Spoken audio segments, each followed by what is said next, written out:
Hey everyone, and welcome to our latest RuneScape weekly live stream. We are here with a Q&A. It's happening. You've been the most patient fans on earth, and we'll hopefully reward you today with the juiciest of answers. I have seen the team running around the virtual studio today, gathering up as many answers as they could and working their butts off to kind of get you all the answers you're looking for and more. So hopefully this will be a really worthwhile stream, and we'll get to as many of your questions as we can. So let's keep it brief. Let's keep this intro brief. Today, the cast of Jmod characters joining me are Mod Mike. Hey, how you doing, guys? Mod Osborne. Hello, lovelies. Long time no see. It has been. And Mod Pie. Hello. All right, we're going to go, the way we're going to do this, we've kind of gathered up some hot topics based on the questions you've asked. We've kind of grouped as many as we can as hot topics, and then we have a whole bunch after the hot topics that we'll also get to as best we can. We're going to fire through as many as we can. We gathered notes so we can try and answer these as best as possible as well. One quick note, I know some of you have been asking about the Prime Aura. Sorry if you saw some scheduled tweets. One of our social team was on holiday, and the memo got missed between all of us to take down the scheduled tweet. The Prime Aura is still not up. We are working on it. There was an issue identified late just before we deployed that meant we've had to push it back. We are targeting mid-October. We'll hopefully have a date to confirm very soon, but there isn't active. So if you have seen those communications, it's not true. It's not out there. You're not missing out on anything. As soon as we have a date, we'll let you know. So sorry about that. All right, let's go on to the first topic, and I think this is probably most relevant because of the Elder God Wars discussion. We've seen some around Croesus. So the first hot topic we're going to hit is bugs and exploits. So Alex Awesome says, dead clicks, the lockout, and now click boxes. It feels like lately we've had to deal with some bigger back-end problems. What's being done to make sure this stops happening? Okay, so there's loads going on this front. We're undertaking a lot of work in the background to make sure that our tech infrastructure is resilient and it's really protected for the future.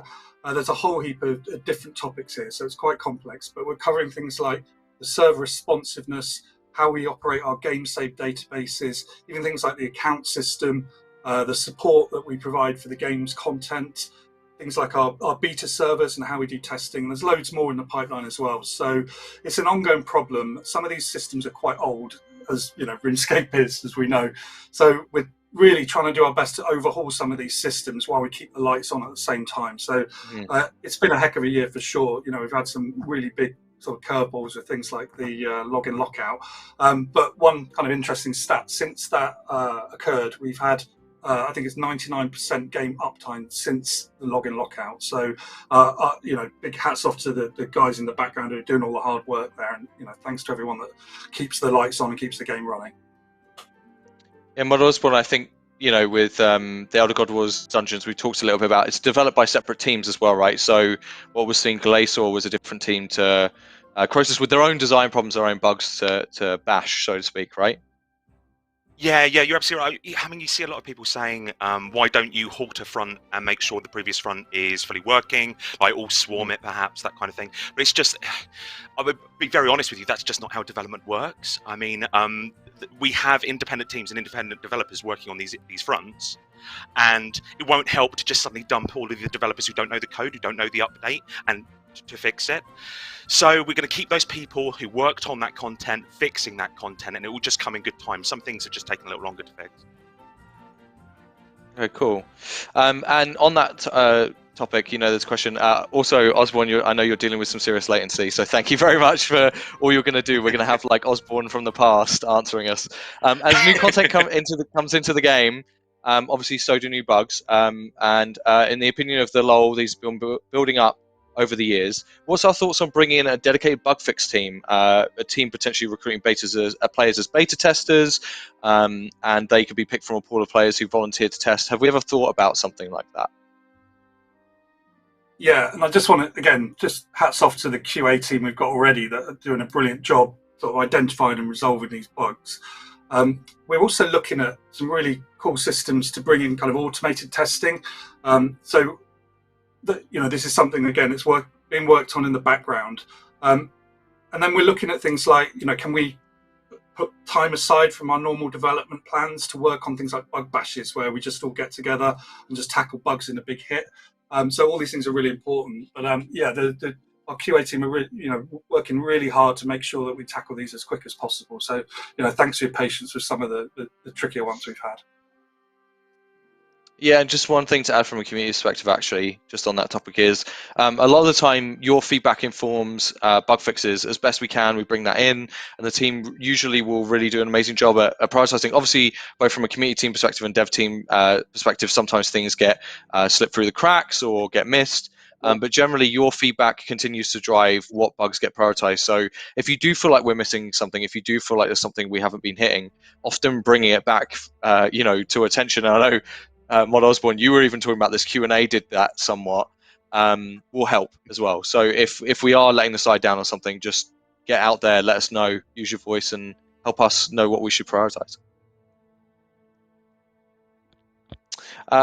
Cool. Will the next question is, will the buggy click boxes be addressed anytime soon? Not only talking about the bolted glaciate at the Archglacior, but also in general with, say, PVM hub bank chest, archaeology dig spots, and many other various interactable things. Yeah, so I'll take this one. So obviously this was the headliner from Archglacior. I'm hoping that this question feels a little bit old to some, in that we had a reasonably big fix, an XT fix. I can't remember if it was last week, it might be 2 weeks ago, that addressed some of the more global issues. So a lot of what we've talked there about kind of PVM hub chest and archaeology dig spots, hopefully a lot of these are resolved. You get in touch with us and let us know in the kind of Reddit or in the chat if that's untrue. But that still has left a lot of issues with Archglacior. They still remained. So I had a chance to chat to the lovely Mod Orion. So he's given me the update. Here we go. So I'm going to do a bit of reading. I do apologise about this. So he says the game decides what the mouse interacts with based on both or either model geometry and a bounding box. So the earlier NXT update improved picking for the majority of things in the game, but majorly scuppered a number of instances where the model geometry was a bit more complex. So in this case, it was rib cages and spider webs. So a later NXT update fixed those instances. The Archglacior had the arms, the main NPC, the core, the unstable cores, and the pillars of ice all updated, and those changes are awaiting QA and upload for next Monday. Sorry about reading. I promise not to read again in the whole thing. But there you go. Hopefully that's positive for people who are waiting for it. It is next Monday. Okay, awesome. So yeah, thanks for bearing with us on that as well. I know you've been waiting for a while, but it doesn't fall off our radar, and these things are still being worked on. The Spower CZ, I don't even know how to say that one. I don't want to murder it. Sorry for whoever you are out there. What's with the ED3 bots? Why are they still there? So yeah, this just shows why we should do these live streams more often, right? Like having the ability to chat to Mod Orion. We kind of chatted and kickstarted this a little bit. It's not that it was forgotten. The work has actually, or a large proportion of the work has been done, but it got stalled because of a bit of a kind of balancing block. We needed to get more information about the number of people involved. We obviously don't want to make changes to ED3 that means that it's less valuable for legitimate players. Those kinds of things. We're doing a lot of. It kind of stopped at an analytics step, getting more information step. So it's given me the opportunity to kick up the ass, which is great. So Mod Orion is putting some work in this sprint, so in the next 2 weeks, and let's get this moving. So yeah, thank you so much for pushing for this. Cool. All right. We're going to go on to another hot topic. That, just to be clear, we've kind of called out the most asked, and we move on for a hot topic. Everything under that category won't be asked. We're just putting them into the other to prioritize the ones we've seen asked the most, or things similar to. And another one is the Duel Arena. So Depressed and many others this week kind of reached out and said, the OSRS Q&A Leeds team was seen tackling large issues on their stream regarding the future of the Duel Arena and their plan to remove it in the long term with short-term changes planned for the near future. Does the RS3 team have any plans like this? Are the RS3 leads even capable of answering such a question? Well, the answer to that is yeah, we're going to answer it now. But who wants to take that question? Yeah, I'll pick it up, Haley. So I think Modmeaver mentioned this on Reddit when it cropped up before. We've actually been working on our own plans for the Duel Arena very much in tandem with the old school guys. So we're matching what they're doing. So there will be some news about this coming out very shortly. In the short term, there will be some changes that we're making, and then there'll be a more permanent solution to this that will happen not long afterwards. So we're going to firm this up. I think Modmeaver's going to be publishing either a post or a blog about this in a few weeks' time. We've listened to all the feedback about this. It's really important. It's part of our ongoing commitment to kind of stamp out real world trading and the toxicity that comes with that. So we recognise everything that's being said about this. We are going to act on this. So keep your eyes peeled. We'll have some news about that to you very soon. Cool. See, they can. They will. It's the answer to that as well. All right, another hot topic, and I think this Mod Pie, maybe this will be your first appearance. Maybe we'll have a guest comment. We're talking. Mod Pie is our reaction cam today. There are a lot of amazing combat questions, but they're interspersed. So recently, it's not good. you're meant to look really excited. Remember what we paid you for. Come on. Is there a so Vish has asked, is there a death cost rework / will there be a death cost rework? As it seems unforgiving from their perspective, it seems unforgiving trying to get good at PVMing when the death cost values are dictated through the grand exchange value and not the gear value. Yeah. There's definitely discussions. We can't say anything definite at this stage, I'm afraid. But I'm pushing for it. If you're on any of my comms, if you've listened to me on the live streams before, I'm pushing for it. I'm pushing pressure on these guys. That way, it's mirrored. Yeah, that one. But yeah, we can't. I know. I hope so. It's alright. Everyone will think it's my crew. But there's watch this space. There's going to be some discussions on it soon. But I can't give you any definitive answer other than I want to see it sorted too, because I want more people doing PVM. I don't like seeing people disincentivized doing PVM. Do you guys have anything extra you want to say? No, I just mirror it. It's something we've been talking about quite a bit. I think the Ninja team have been looking at it as well, so maybe some things might be coming sort of from that team later on. But yeah, I think we've been just listening to the feedback, sort of taking these comments on board, and it's something we definitely want to be looking at. So yeah, we'll give news as soon as we can. Just to add to that as well, like we've been saying on streams a lot, it's been a conversation all year. A lot of that's been a part of the community. Like when we've done the free death weeks and everything, it's spurred a conversation we've seen throughout the year, and that is a great way again to kind of exert your influence on the game and kind of guide us into what your thoughts are. I'm feeling it's been really interesting reading. It's started so many discussions here. It's been a blast. So thank you for all the conversation on it, because it's a conversation we keep having here, and we've had it on stream, and I'm sure we'll continue to have it as well. One more on that. How closely these conversations mirror what we're talking about. I don't know whether it's I don't know, not conspiracy theories or anything, but quite often we're discussing these things internally, and it's the same things that we're hearing in the community. So I think that's a good thing. And one more thing on that, Nami asked, given the popularity of those free death weeks, and they're referencing a number of posts they've seen on Reddit saying, thanks for free death week, I had the charge to try X boss for the first time. That was my experience too. Could there be a possibility of running some scheduled free death weeks, kind of like how we do with DXP live weekends, to give the PVMers something as well as the skillers? Yeah, I don't want to spoil anything, but I was talking to Claire from the Ninjas, and there is something planned coming up shortly. I believe it's in November, so we'll have something around that very soon. But yeah, it pretty much what's been said here. We're going to try some different stuff out, so that should be cool. Cool. By the way, one other thing, chat. We have people in chat gathering questions. If you do have questions, even though we're trying to get through the ones that have already been asked, just to fulfill our promise and make sure we're prioritizing all the people who left us questions over the past month or so that you've been waiting. Please do drop them in chat, because we're doing our best to grab them, and we'll try and get to some at the end of the chat to make sure that we are grabbing some stuff there. We're trying to read it as much as we can as well, but just know we will try and get to your questions as best we can too.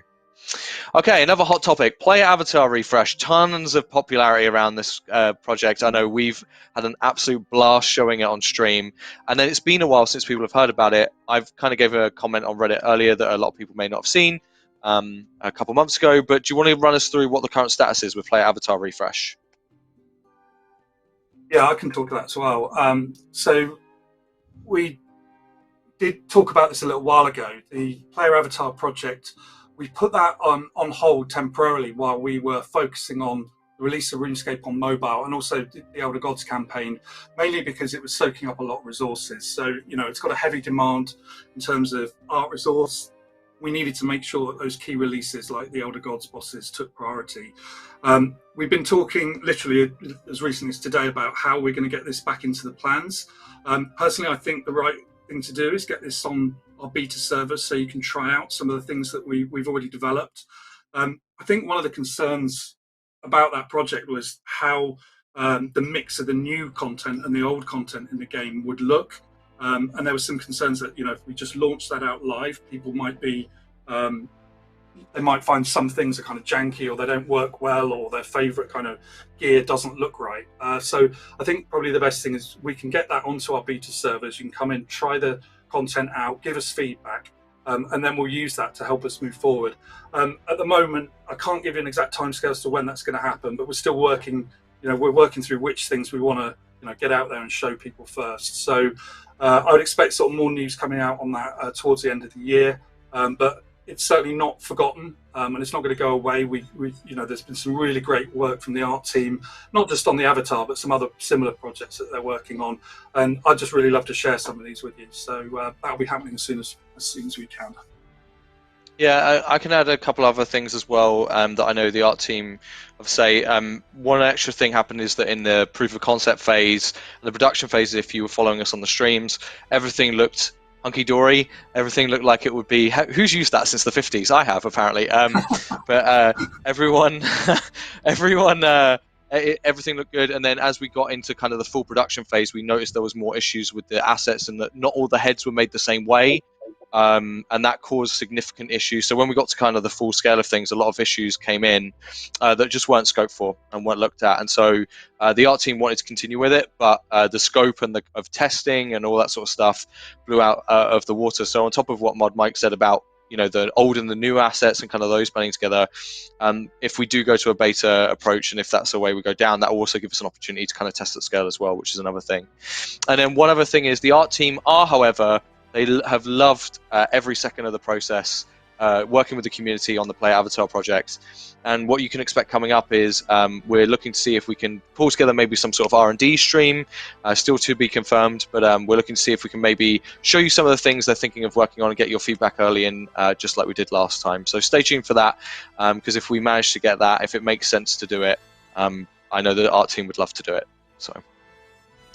Okay, let's go to another hot topic. This one will be, treasure hunter, store offerings, all that sort of stuff. So a common question we've seen is it feels like there's been an increase in store bundles and other promotions coming in suddenly as of late. Do we have anything to say on why that is? Yeah, again, so we mentioned this before. We wanted to try some different things this year. We know there's been a lot of feedback about random rewards and loot crates and that stuff, so particularly around Treasure Hunter. So we said we were going to be experimenting with different options. Part of that would be, for the content that people pay for in the game, we wanted to look at different options, like presenting them as a direct purchase. So we've been exploring that using the bundles, like the skilling bundle, where it's a kind of limited one per player bundle. Then we've followed on from that with some of the things that we've done for the charity event last week and this week, and we're going to continue to do that. We've been experimenting with Treasure Hunter as before, trying out different things, see what the feedback is, see what works, see what doesn't work. Also, some of the changes on Treasure Hunter, I think, have really moved it forward, like to be more transparent about things like the probabilities and the level of randomness, and just the improvement on the value of rewards. So if you are choosing to spend money on things like that, then you're getting good value, and I think that's really important. Hopefully people like the changes, but do please send us the feedback, and we'll get that back to the team as soon as we can. Okay, great. And a couple questions here specifically from Alex R. Awesome, who had two awesome questions on this around kind of the content that go into those packs or whatever. So the first question is, why are portables still exclusive to Treasure Hunter, etc.? Are there any plans to bring them to Iron Man or make them available for any other method, essentially? Yeah, it's a good question. We should probably look at making those unlockable through invention or something similar, like we did with Magic Note Paper and Training Dummies. I don't think it's in the current plan, but I think we can probably accommodate that pretty easily. Cool. if you agree that, so I should probably give context to this in case people didn't see us do this. You may have just seen it in its final state. There was a skilling pack we released in the month of skilling, getting ready for Croesus, that included overloads. And very soon after, we got your feedback. We heard what you thought about that, and we kind of let you all know that wasn't something we're going to do going forward.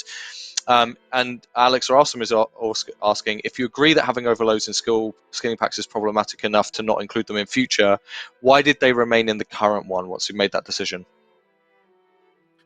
Yeah, I think the simple answer is because they were on sale for a limited time. So we just wanted to let it run its course. I think, yeah, we acknowledge that there were issues around the way that was done in terms of, is it a skilling bundle if you've got items in there like that? The team wanted to include things that players would value and would unlock other types of content. So I think that's why they were there. But it's been, it's something we've listened to and learned from, and we'll see what we do with that in the future. But again, let us know what you think about these things. It's important, and we'll kind of iterate on that with what we do next. Cool. I've got one more question. This wasn't actually in the original list. I was given the hot topics, but how could I forget? Because it's probably the age-old question, the most question we're asked. I assume we don't have any additional update today on the walks and animations, and if we're bringing those to the store or anything like that, right? It's still just on the list. Is that correct? How do we answer that one? I did hot drop for you that on you. I think there are some things in the plan. I can't say any details yet. I don't want to spoil it. Okay. But yeah, we've been, again, the team have been looking at it, and we're going to bring some of these things. It'll either be things like the Augment Store or some of the seasonal events. So yeah, you should see those things happen fairly soon. I think you just made a lot of people very happy because we've only been able to say it's on the list for a long time. So thank you for that. I dropped that on you. All right, and now ModPie, it's your time to shine. Because we are going deep into combat and bossing. Thanks for bearing with us. I know there's a lot of people probably very keen to hear from you in chat about these topics. So we're going to fire through these as quick as we can, at least in terms of asking them. You take your time, all the time in the world on the answers. So first, I'm going to regret saying that, aren't I? Damage Season said, are you going to add something that will give melee more damage with the tier 95s now, since its spec isn't really worth using everywhere at the moment? Maybe something like another passive buff from holding the two swords. It feels very niche at the moment. I think if we did add something to melee, we wouldn't just try to lock it to a single tier. Quite often, specs are niche. That's a deliberate design decision, because specs are wide in their design space. So if they weren't niche, then we'd end up with like the two-handed problem, where every two-hander now has to have extra range, or every longbow now has to have 9 range. You kind of paint yourself into this thing now has to always have this thing. So not currently. And if we did do something, we'd probably look at melee as a style, to be honest, and offer it something to play with. Gasha is asking, ever going to add titles for Virago for people that do duo hard mode? I can't think of a reason why not, but it's not high up on the list. We've got a lot more things to look at. But it'd be a nice thing to do if any developer has some spare time. Is there anything Rago related at all that we should look forward to at some point as well? Also from Gasha. No, not in the immediate future. Rago is probably the most updated boss that we have, considering all the phases. I think Rago has been updated quite a bit. There's a question later about bringing him down, which I might as well just focus on right now. Yeah, go for it. We are looking at changing the amount of clicks dependent on group size. It's the thing that's in the current backlog. So yeah, we're definitely still looking at that. So it's not just because I've just said we're not really looking at Rago, it doesn't mean we're actually not looking at Rago. But like it's minor things like that, or yeah, the title sounds like a nice addition, but should we spend our time on that, or should we fix the multitude of things that are probably also in the list of things you're about to ask me? Do you know what I mean? So it's more a question of like what we should focus on rather than should or should we not do it. By the way, Gasha, I think you've made a name for yourself as Rago Hero, because I'm hearing some people in chat being like, please help me. So I think you've become like you're on people's list to find. One of my favorite RSNs I've ever heard. Like, good job on this. Min Maximist asks, I noticed that you took Surge and Provoke off the global cooldown. This allows more reactive gameplay. How about doing the same for other reaction-based abilities like Freedom and Anticipation? If you use these abilities within the GCD, they wouldn't provide adrenaline in line with the current mechanics of abilities used within the GCD. What's your thoughts on that? So, Freedom I can see a case for. Anticipation, as it's aptly named, is something that you should probably anticipate and press at the right time, and fit into your rotations. This did spark off a little bit of a debate in the Combat Council when I brought it up, actually. It's not something we're looking at, but I think actually Freedom is probably a good candidate, so I'll make sure that we discuss that more in depth at the next Combat Council meeting. We don't want to get to a place, however, where we just start looking at all of the defensives and start pulling them off of GCD. The defensives are very strong. They don't need to be pulled off GCD. Like Rezo, for instance, yes, like that's something that needs to be reactive. However, it is possibly one of the strongest abilities we have in the game right now. It's a basic that mitigates all damage and heals you for the damage you would have taken. It's huge. It doesn't need anything like that. So Freedom, we'll bring it up in the Combat Council meeting. Anticipation, no, it's named Anticipation for a reason. Cool. Minor Madness asks, when will all 3 combat styles be equal in damage? I'd rather use magic, and it sucks being forced to use range because of the massive DPS difference. And then on top of that asks, when is 120 summoning coming out? But I think you can focus on the first half of that. Sneaking in an extra ask, I love it. I know, right? Oh, God. So when will all 3 styles be equal in damage? The answer is simply never. No, that's it. First off, you don't want that. Perfect balance is a really boring combat system. And as a designer, you start off fresh face going, I'm going to make everything balanced, and then you learn that actually the more you balance it, the more flat you make your combat system. And you should have all of these little imbalances. So what we try to do with the different styles is we try to make each of the different styles good at a certain thing. So melee, for instance, we like the idea of melee having the best burst in the game. Ignoring the current state of the game, we like the idea of range having the best kind of consistent damage through the use of DOTs and on-hit effects. And magic, we like having the best utility in the game, for instance. So these things, they craft their own niche. But at the same time, we also never try and make these things all equal, because we'll be tweaking forever and we'll never make any progress in the combat system. What we tend to do is, and again, this is kind of erroneous, because right now range is the golden child, and I'm not going to ignore that fact. Range is getting an awful lot of love, especially like even with the Croesus update recently, it's getting some arrows. But then if you think about it, arrows compared to bolts, like we tend to focus on something that isn't meta and something that needs it. So rather than having the world balanced, you'll probably see this kind of like us bringing stuff up over time, because for ages range wasn't the most loved child. We had mage was actually the longest meta that we actually had since EOC, and then we gave melee some love through the ED abilities, and we've been giving range some love a lot. I don't think we're finished with mage. There's definitely some stuff we want to do with mage, and yeah, melee, we're probably not done with that either, to be honest. We probably need to stop giving range all of the toys. is a very apt thing to say, but I don't think we'll ever have all 3 styles being equal damage. We very much want them to have different damage profiles, and we very much we're not trying to make them equal. We're trying to bring stuff up that needs it, if that makes sense. Mm-hmm. It's actually interesting seeing in chat there's a lot of debate on, some people feel magic is now king with all the things we introduced in the fronts.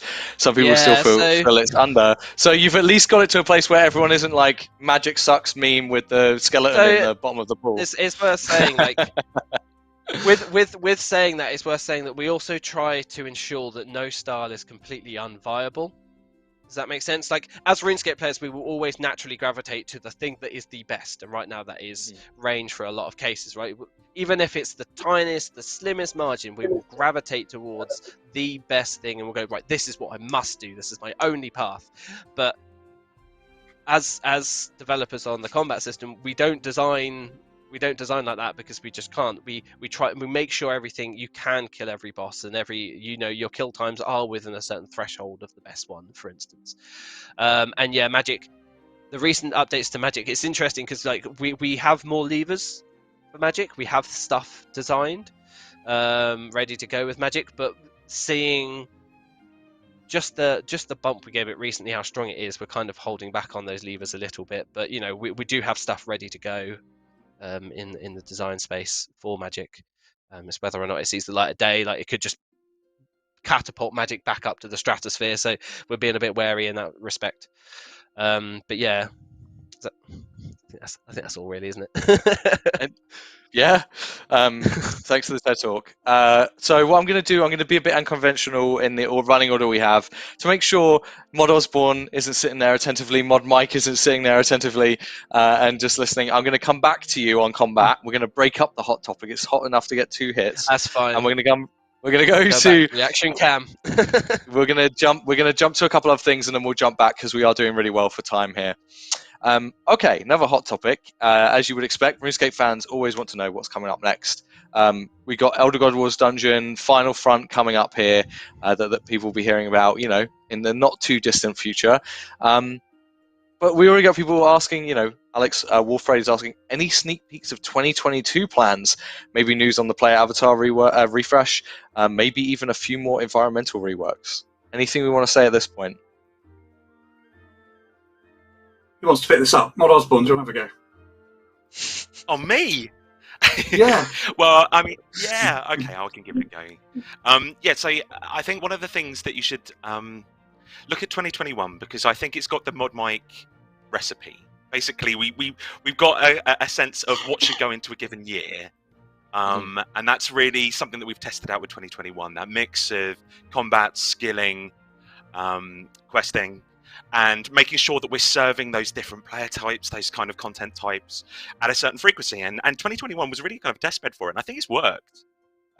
It's also a couple of other things that have worked, like Elder God Wars Dungeon, the way that it's moved kind of episodically through something that we would have previously launched in a big glut. I think that's worked as well. There's a lot of kind of speculation and chatter. That's good too. So use this as a kind of, let's do 2021 but better is kind of what we want to do for next year. That's the flag we're going to wave about. Well, Mike, anything you want to add to that? Yeah, I think 21's been awesome so far. The Elder Gods content's terrific. We're going to have some bits of that run into next year. I don't want to say too much, but there's going to be something very exciting coming after that. So yeah, and things like the environment reworks and stuff. I think these are definitely on the table. We need to find ways to make them meaningful, how they blend in with the narrative and the events and quests in the game. I think that's really the key to it, so that it makes sense and they have a permanent sort of impact on the game. But yeah, I just mirror what Osborne said there. Yeah, 21 great so far. Yeah, in terms of environment reworks, I think our approach has generally been, I mean, you can go back to the Ark and Menethos and things like that, and when we do large-scale graphical areas to explore, they've been new, we've bolted them onto the landmass, things like that. I think we're coming more to the area where, if we're going to put in that effort, we'd love to do it to our kind of core landmass, the stuff that players already love. And if we can find a way to tell stories within our, the Asgarnias, Misthalins, Gandarans, those kinds of things, Karamdra even, then that will just invigorate what we've got, and we'll use these as excuses to do graphical reworks. So I think you'll see more of that. I actually want to ask a question from later down in this set. Let me just go grab it, because there's a couple I think are relevant to what you just talked about there, Mod Osborne. So on that topic about environment stuff, are there any plans for new areas? The suggestion that's been given here is something like the Witcher's 3's Blood and Wine expansion or Dragon Age Inquisition's Val Royale. They have always liked the high fancy human occupied posh areas with garish outfits and unique beautiful architecture. Yeah, I think this is I mean, I've got a very complicated relationship with the way we've done landmasses in the past, just kind of hinting on what I mentioned before, which is we tend to put all of our eggs in one basket with that kind of landmass. You gotta love it. You know, do you love Anachronia? And a lot of the time, the theme of the area dictates the updates that you put within it as well. So obviously that's a tension, and that means that you're not often putting in the thing that the game needs most because the theme has dictated it somewhat. We've tried to push that to the edges a little bit with Elder God Wars Dungeon, in that you've just received a skinning boss, and skinning bosses always come relatively highly in survey work. So we're testing the edges of that. But for me, I feel like RuneScape is a game that is at its best when it is surprising you week on week, month by month. And a huge landmass and then waiting for some updates afterwards isn't RuneScape. Moving through a landmass bit by bit, and if that landmass ideally already exists in our game, I'd love to work through Kremch, I'd love to work through Pandaren, Varrock, all of these areas that need a little bit of love. I think that has more value for the game, and hopefully you'll see more of that, as we move into next year. I'm just going to keep coming with the segue questions. I'm finding one's relevant to everything you're talking about. So sorry for the machine gun here, but will we get a breather in next year's plans, or will we continue epics like this year? For this person who's asked the question, my personal preference would be to have a year that is more focused on reworks, down-to-earth Gillinor quests, and activities and opportunities to fill holes in the game and lore. What's your kind of take on that?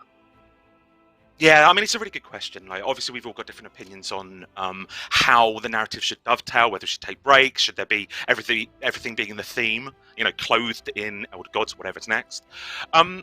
So what I'd love to do is, Elder Gods has been so epic in scope, so cosmic in scope, so inevitably there's going to be a degree of fatigue. You're not telling much character-driven storytelling, you're not bringing it down to, I mean, what a lot of people consider, and I do too, to be the kind of narrative identity of RuneScape. A lot of that is, Zamorak, Saradomin, the Wilderness, Lumbridge, Varrock, those kind of things. You lose that a little bit.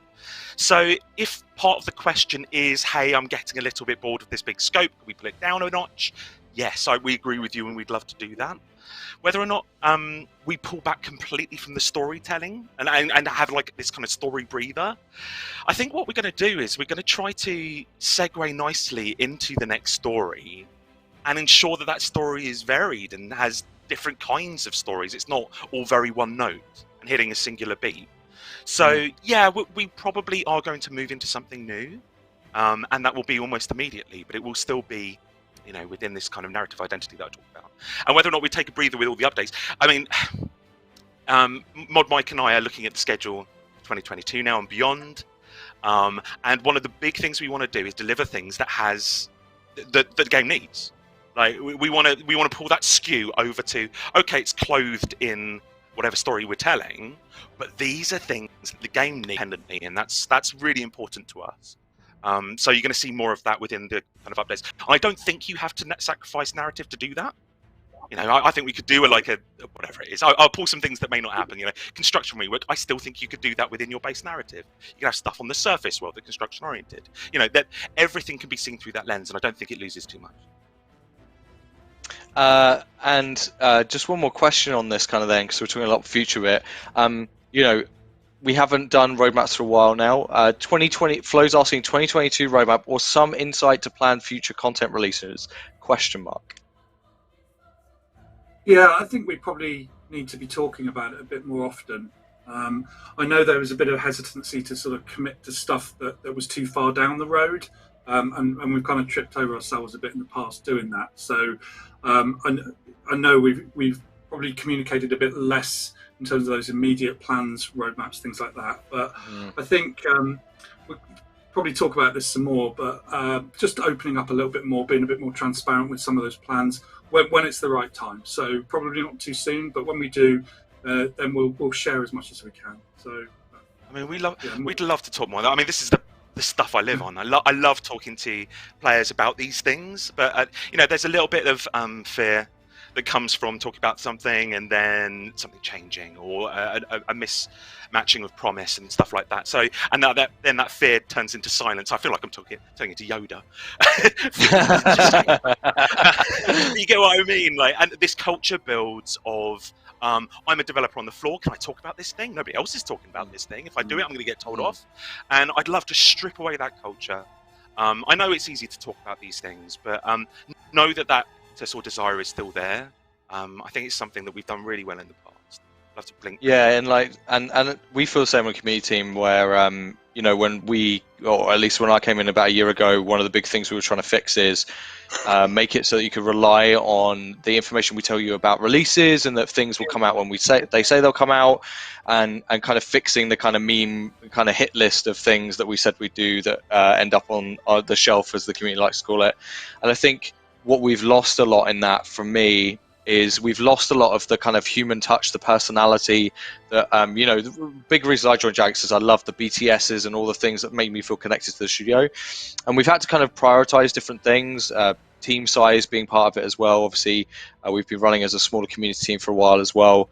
But we're really hoping in 2022 to get more of that. So even if we have to talk about content at the right time, we can at least do more to bring you into the studio, not just through streams, but through pre-made videos or whatever we can put together to do that.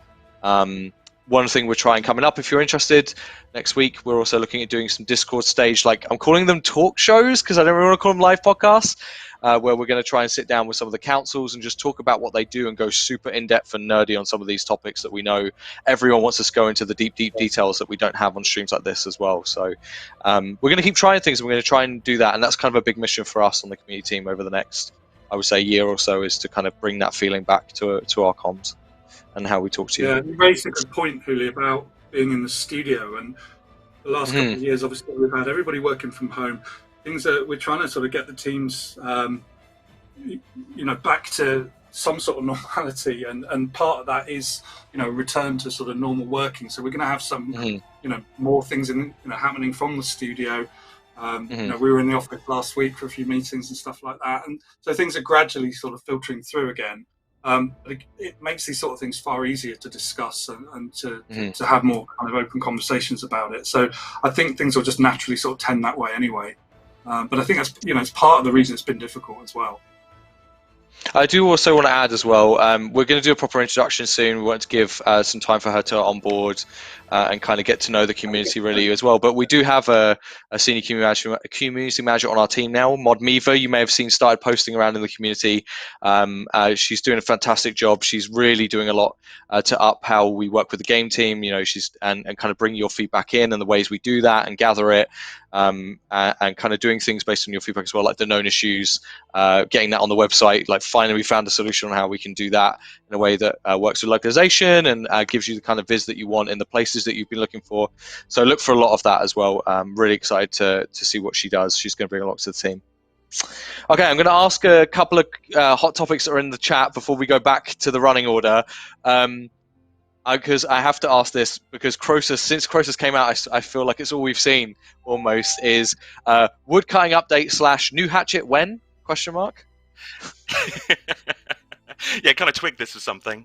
Yeah, so I mean, it's got some kind of quirks in the way that we've kind of coded hatchets is that it's not actually very easy to slot one in over the top. It's one of the quirks we'd have to do a little bit of work there. But oh man, would I love to branch out to do some more of this? Like, yeah, I think we've seen with construction contracts with the divination update that you can slot in something relatively lean and just, you know, bolster it a wee bit, you know, and so I would love to be sitting here at some point soon talking about a woodcutting edition, you know, slotting in something at the top. Nothing to talk about at the moment.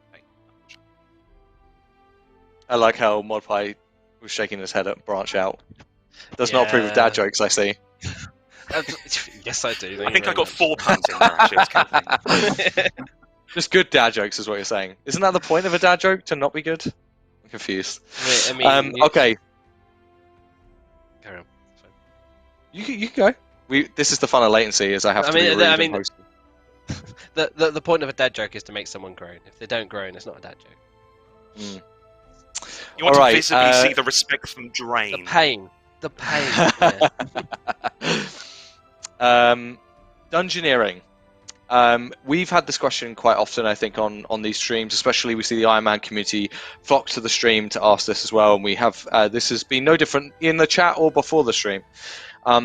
So, is there any possibility of just making dungeoneering accessible to groups of Iron Men? Currently, every Iron is running ED1s and ED3s to achieve the same sort of thing. So, first of all, here's the Gaga Lady caveat. This is what I'm going to call it. I do not want to see this in any of the... Jagex promised this. Here's the list. It's on it, and we didn't get it. I don't want to see it on any of those promises. This is not a promise. It's not how the internet works. I want people to remind people of the script. Mod Osborne said this. Anyway, so again, a joy of the live stream is that it gets us talking about these topics. It prompts us. I was able to grab a lot of the Iron Men heads, the people who are effectively curators of Iron Man. We sat down and talked about it, like what's stopping us. And so from a kind of a design green light perspective, we have all agreed that we would love to do it. That there is nothing from a design perspective that we want to put as a blocker to this. But obviously, there's still the step of developing it and doing it. So what we've done is effectively gone to Ninja and said, look, we want to remove the blocker of design. This can happen, and then it just gets, what happened may happen, and we'll see when and if it gets made. But we've at least removed that block, which is great news. I'd love to see it, and then we can move on to the other things that Dungeoneering needs. I think you made a lot of people happy in chat as well. All right, I'm going to come back to ModPie again to finish off kind of the top combat questions, and then we'll get to the general ones. We also want to talk a little bit about communication as well before we go on to those as well. So we'll get to you, ModPie, and then we'll talk a little bit about comms. So we want to answer so many questions on that, just like you can grow the game team. We want you to be able to grow myself and the team on how we communicate and what we're doing. Kaleido or Kaleidio, I think. It looks like it should be Kaleido, but it's not. Sorry for butchering your name again. Can you give us more clarity when it comes to combat calculations? Things like how certain buffs work, what abilities they affect and don't affect, how they stack with other effects, etc. We have an entire interface where you can select and read about what an ability does, but it only gives the information as a tooltip. This would be a great place to include more detailed information in their opinion. Honestly, I wish. Like, you want to talk about the last one being the TED Talk? Like, this answer is a complete TED Talk. Like, I could probably do an entire live stream just going into depth on all of the intricacies of where things come into our combat system. There are complications and things that are not exactly visible to the players, and that are really hard to communicate in any sort of interface. I can give clarity. I don't have time for clarity, but I would. Maybe we discuss this on a Combat Council talk show. Yeah. Maybe that's where you can do your TED Talk. I mean, I can do, but I'd want to share screen and draw diagrams and throw maths at you in some places. Oh, do it by the fireside with ModPie. I think everyone would want that. Yeah. Because there are some really, really weird intricacies inside the combat system, and where things are buffed, where things aren't buffed, where the different types of flow goes through. Like these are things that we run internally. I have an internal training for developers that they have a combat training, and then they have an advanced one where I explain all of these things. So it's not like I don't even have a PowerPoint deck for it. But like we aren't giving enough information. We've redesigned that interface you're talking about tons of times, and they've never been fit for purpose. As fitting, getting that right line between too much information and not enough information is different for every player.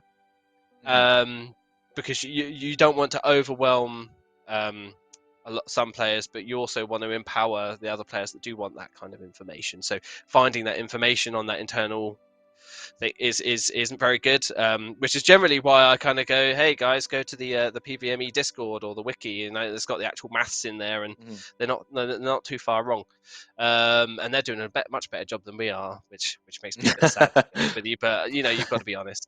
But I'd love to go into depth. I don't have time to go into a complete depth here. But yeah.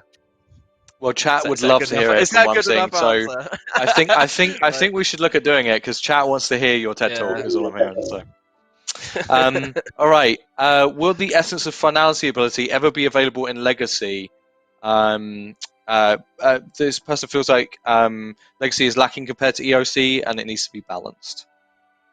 The first thing I'd say about Legacy is it will never be balanced towards EOC. So, one caveat I did make when I made Legacy with the people that asked me to make Legacy, which one of them was me actually, but there we go. But one caveat I did make is that these two systems can never sit side by side and be balanced. They have very, very different damage profiles. If you think about how often things hit and how hard things hit, you can push the average DPM to closer together, which is why we used Revolution as a baseline and why we used Revo plus plus. When we did Revo plus plus, we increased Legacy. However, it's not balanced around the most optimal Revo plus plus bar, because we want you, when you use Revolution, to go in there, play around, move the order of things. Another thing I would say about Legacy is it is by far the least used combat mode in our system, by a margin, by a long margin. So it's also about, should we put effort into improving Legacy, or should we improve our existing combat system? And sadly, Legacy generally doesn't get there. Are things, again, it comes to this kind of, things should be viable. So maybe we need to look into the viability of things with Legacy, but that's kind of the only place where we go to. In terms of the original question, Essence of Finality, we can do, however, it is an incredibly complicated beast to add EOF to Legacy, because it is a completely separate system. So when it was made as an ability in the EOC system. It's not a no, but it's kind of like, don't hold out a huge amount of hope for us putting in that effort. Because as far as where we stand with Legacy is an offering we offer to players who want to come back and see something familiar. Kill times also enter into that. And we don't really want to spend a huge amount of time working on Legacy. We'd rather make like EOC and Revolution shine and be really good. Like, we don't even onboard people to Legacy anymore. We onboard people to Revolution plus plus. We do this deliberately because we want you to interact with EOC. We want you to interact with our ability-based system, because that's the thing we're really, really, really proud of, and it's the thing that the players have come on the journey with us to. And anybody who makes that journey reaps the rewards of that and really enjoys our combat system. So now I'm going to need to ask these two for ModPie the abridged version, because we're getting close to the hour. Team, we are going to run a little long. Don't worry, it's okay. It's good. This is the detail we want. But just for the sake of getting through more questions, I'll need the abridged version on these two. Unfortunately, I apologise. And I know one is one that you could talk about for 20 years, and probably is a mistake to ask you now, but I'm going to ask you anyway. What about 4-tick auto attack is necessary? The fact that 4-tick auto attack is necessary to get the most out of magic. From their point of view, clearly this was an unintended feature, but allowed magic to become more relevant. But it raises the combat skill ceiling by a considerable amount. And if you desire to compete with the other combat styles, you have to do it. Do you have any plans in the future to rework Mage in a way that doesn't require it, or reduces the necessary amount of input/actions needed to make it a viable skill to compete with other styles? And 10 minutes starts. No, I will be quick, because I'll retread old ground. I don't like 4-tick auto attacking on the backgrounds of it being kind of unlearnable. It's not really something we teach in the combat system. It's not surfaced very well. However, I left it in because I am a big fan of a high skill ceiling. But I have always said I want to replace it. I have designed said replacement. Whether or not it comes, remember I said other levers that I could pull. I have already designed a replacement for 4-ticking. Whether or not it sees the light of day, we'll find out, because Mage isn't at the point where I'm willing to launch it into the stratosphere, and I believe it is a buff to Mage once it is released. But that's where now I stand. The Mage, all the Magic fans are now just going to demand this even more. So there you go, Pi. I mean, congratulations. They can. I have designed something. I like it. But yeah, it is a strong release for Mage, and it does replace 4-ticking. In fact, Awesome. it takes a long, hard look at the role of auto attacks in the combat system and where they fit alongside DFC. Thoughts on allowing additional ring slots instead of being gear locked to one ring slot? I'm never going to rule it out as a potential reward space. However, it breaks down to two discussions for me. One is the Ring of Death, which is death rework, which is something we've talked along before. I don't like the fact that the ring slot is kind of held hostage by the Ring of Death. The other one is of course again it's the age-old question of switching. At what point in the skill curve should we bring it in? Should we add a second one so that people can have two slots? And again, you've got to ask yourself the questions like, when we design something, we design something as in you can have this or this, but this and this is a completely different question. So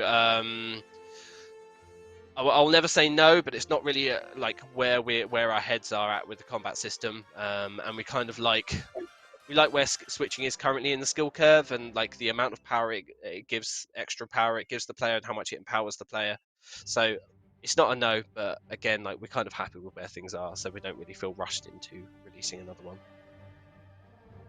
Okay, I'm going to jump into other questions now. There's some questions I just want to quickly ask. Some I'll probably have to self-answer one, which will be strange to ask myself a question, but it's fine. One I do want to throw in that is less important, but I know some people out there are really big fans of it. There's a great video on YouTube that I think was one of my first inductions to who is this company I'm applying for, actually, on top of knowing the game.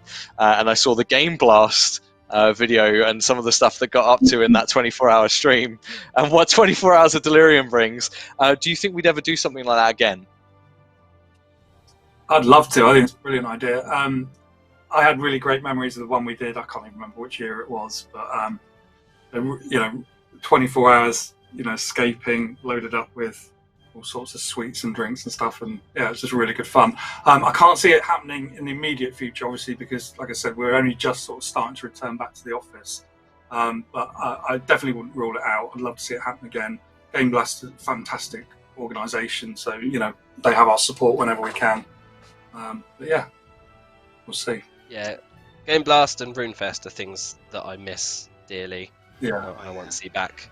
I will never forget being gunged by Dave Benson Phillips. Like, that's on a bucket list. You know what I mean? Like, yeah. And Same here. Dave like drinking sweat. 8 people's sweat. Yeah. I remember. Oh, That's the clip I I remember. just take that off the bucket list. Oh god, you did do that. Oh. Yeah. Cherry Pep asks, any way we can have more transparency on issues that are going on? It seems that unless you poke around Reddit, you aren't going to know when things are up. Only things that get posted on site or Twitter, etc. Only promoting content and not acknowledging issues. Yeah, I want to talk about this quickly. So this is something that any community job has as a thing to solve, is that you want to bring people answers directly and answer their questions, but at the same time, that's not discoverable. There's certain considerations where we take things to certain platforms. We have to have editorial and localization, who are two teams we work with on a lot of our communications, be able to support that. Those teams work across a whole bunch of things that sometimes limits where we can put things to make sure we're always hitting that quality bar and talking in all the languages we support. In terms of visibility, though, it's something we're working on. It's kind of a mission for us at the moment. So you may have seen the known issues. We had that in the survival guide for Croesus Front. We're going to continue kind of making those loud and proud in our survival guides whenever we release new pieces of content. So you can just hit runescape.com and find that stuff. And big thanks to our localization team who actually unlocked that being possible for us to hit the quality bar expected for our website. On top of that, you have also probably noticed that we are trying to collate more threads and kind of be more centralized in what we're doing. We don't want to just be everything on Reddit. And I think this question raised a great thing about, Twitter's only promoting content and stuff. And I think traditionally, Jagex has had a bit of a social media kind of is a promotional platform. And recently kind of there's been a bit of a reshuffle on how we're organizing things. And I think going forward, we're going to think of social as a bit more of a broader way to talk to the community, and how do we bring more of a community feeling, community responsiveness to that platform. So early days, it's a lot of shifting that is going on within our team to do that, but it is something we want to do. They're all great points. One other thing I want to mention as well, there was a question about CMs only seem to be active on Reddit and Discord on Monday when the update comes out. Don't really seem to answer many questions, then disappear for a week. Have the demands of the role changed since Shawnee's departure? I think this was a really good question, and it's something that we talk about a lot. So my role personally is actually meant to be more akin to a mod JD than a mod Shawnee. Perky was our kind of previous Shawnee, and we've only just brought in Miva. And so what we're looking to do is bring more of that back. We're hoping to have that more focused there, so I can be doing kind of the more bigger picture stuff and kind of driving more of the ways we're talking to you and all the different platforms we work on. Miva has already done a phenomenal job working with the team to bring your feedback in more effectively, introduce new processes, and kind of really bring more of a community voice into what we're doing day to day, which is awesome. And you'll see more of that output increase, both in like the bigger communications we're doing, but also that one-to-one that we know you love and you want us to be there and be present and be part of the conversation. And to talk about what Mike and Osborne talked about too, enabling our Jmods to do that too. When we created a culture of let's make sure our communications are as trustworthy as possible. I know they've not always been perfect, but in general they're on point, and that when we say something's coming out, it's going to ship when we say it is. And in fixing that, I think we've kind of created a bit of a culture of nervousness to feel free to go out there and say these things and talk about development. And so we're going to support the Jmods in doing that too. It's something they do out of passion. It's not technically something that they have to go do, but they all want to, and we want to do more to make them feel like they can go out there and say those things, and that it's okay, and that we can talk about development in a way that doesn't set expectations up with you incorrectly, and at the same time makes them be able to talk about the things they want to talk about. So all great points and things I just wanted to make sure we talk to you all about openly as well, on the same way that the devs talk to you about on these streams. Anything you want to add, Michael, while I respond to that? I just realized I fired through that to try and not make it the Mod Hoodly show. Yeah, I'd kind of echo that and just say a lot of this comes from how we communicate internally as well. So the more we communicate about what we're aiming to do, what we're planning to do, where we want to take the game, then the more people can have confidence to talk about these things and say the right things and be confident in what they're saying. So I think it's kind of on us to do that and make sure that we're feeding the right information is coming through, and we can communicate the right information through these streams and on news posts and everything else. So again, probably be much easier when we're all around each other again. But yeah, we definitely recognise. I think we probably want to be doing a bit more of that. And just very quickly, I'm sorry, I just wanted to correct something I just said in my previous little mention about Game Blast. Of course, Game Blast is not the organisation; it's the event. Special Effect is the organisation. So I just wanted to correct my misspoke there. Also, I want to add as well, Ruby said communication two-way, absolutely, and that's actually a big part of what we're trying to enable is more of those two-way things. It's why we've designed this new talk show with community involvement, where we don't want it to be like this, where it's kind of pre-prescribed questions that we're answering. Yes, that's from the community. We want to have more of an interactive show and stuff like that. So totally agree. It's the kind of conversations we want to enable. All right, we've got about 10 minutes, so we're going to fire through these as quickly as we can. Try and keep your answers enough detail, but quickly delivered. Can we expect further skilling bosses in the near future? Yeah, absolutely. We've learned a fair amount from Croesus, and to be fair, Big Game Hunter as well, that actually there is competition in skilling, and people do want to have the intricacy of PVM.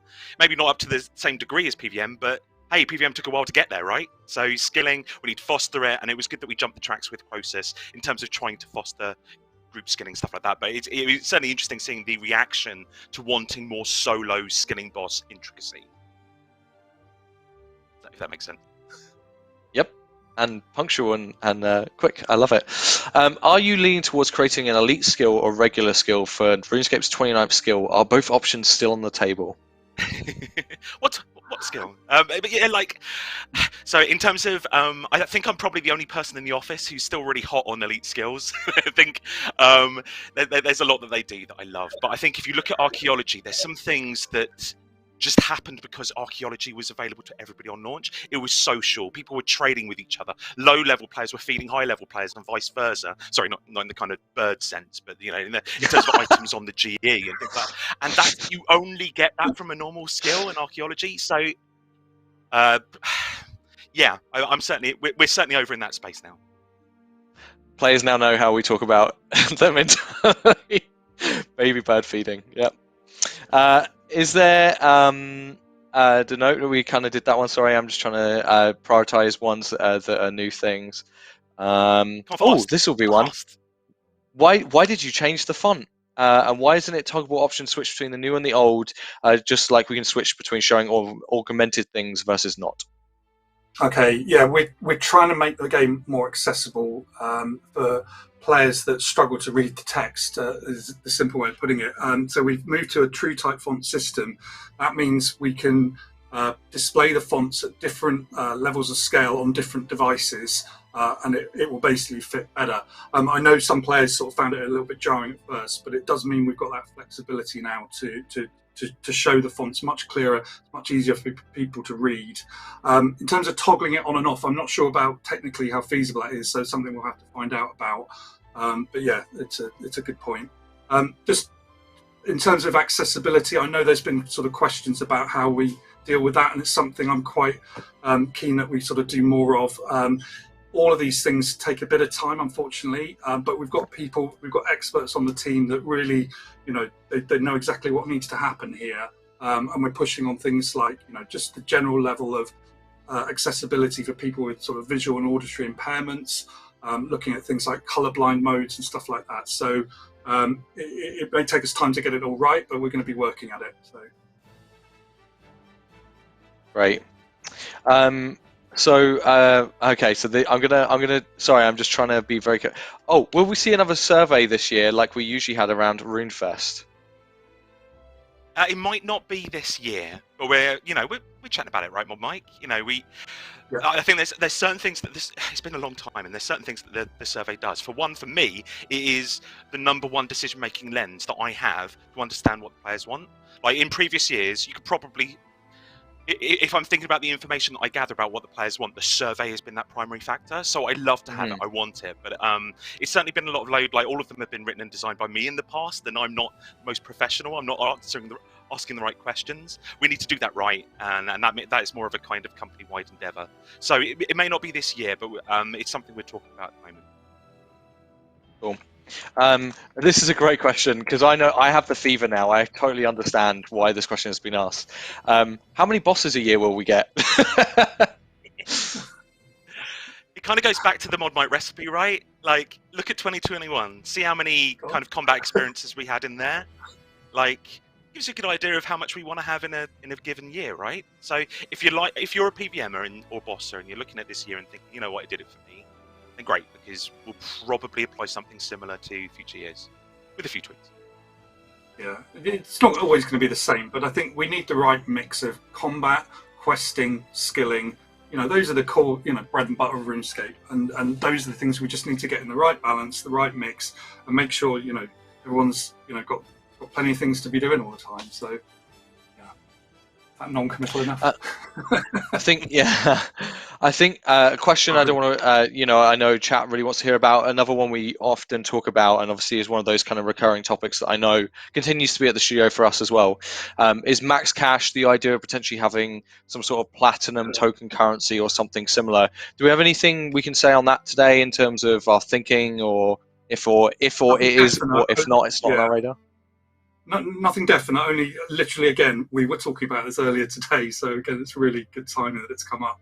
So it's something we're debating. We can see the value. We get a bit worried about sort of overcomplicating things, but the economy is really important, and it's something we are looking at.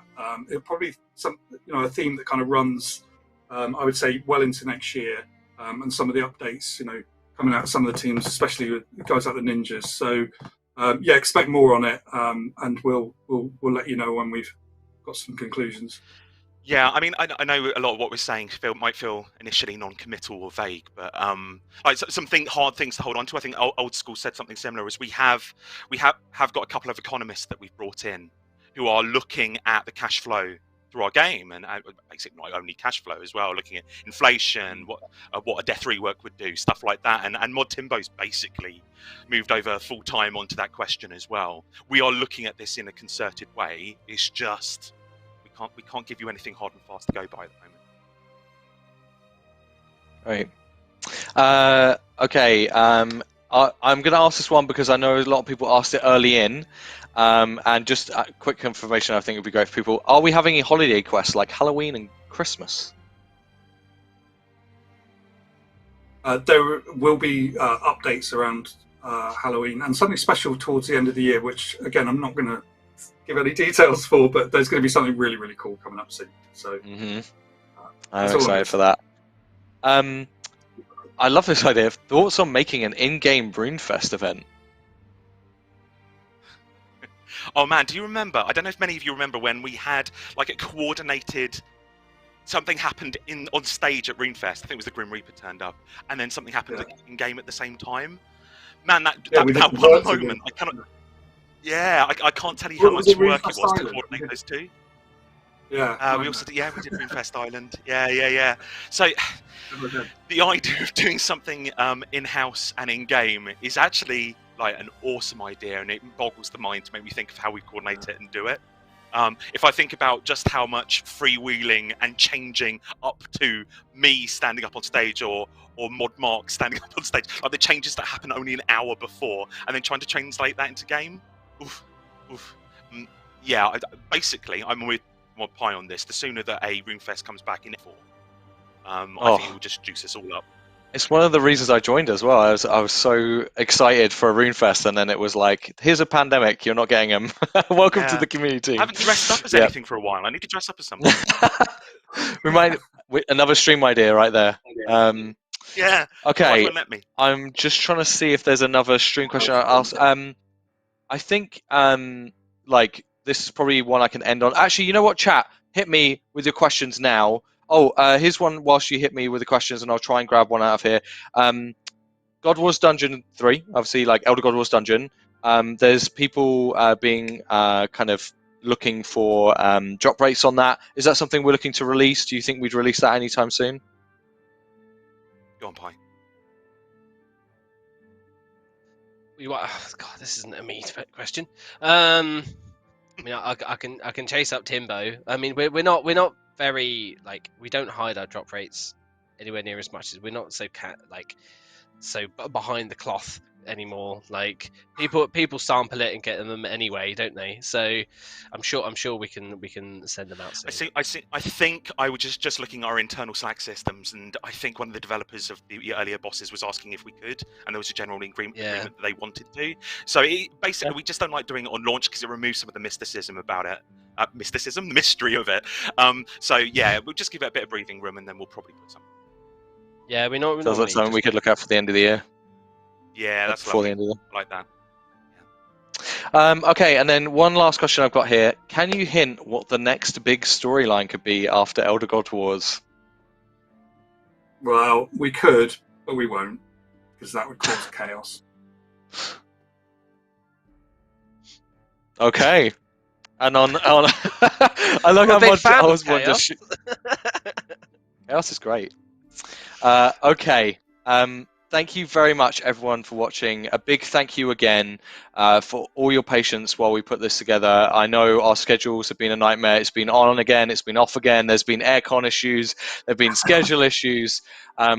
Honestly, thank you so much for bearing with it. I know it's been a nightmare, but hopefully this felt worth it. Thank you for an amazing set of questions. We had so much to get through. Thank you, Mod Mike, Mod Osborne, Mod Pie, for all the time you took today to run around the team and gather up these questions and answers to these questions even. Really appreciated. To all of you, thank you very much. Stay tuned, because next week we'll be back with another stream. It'll probably be a bit more casual, probably something around JVM we're thinking, but we're also going to look to have those Discord stage talk shows as much as we can. So until then, thank you so much for joining us, and we'll see you soon. Take care. Bye.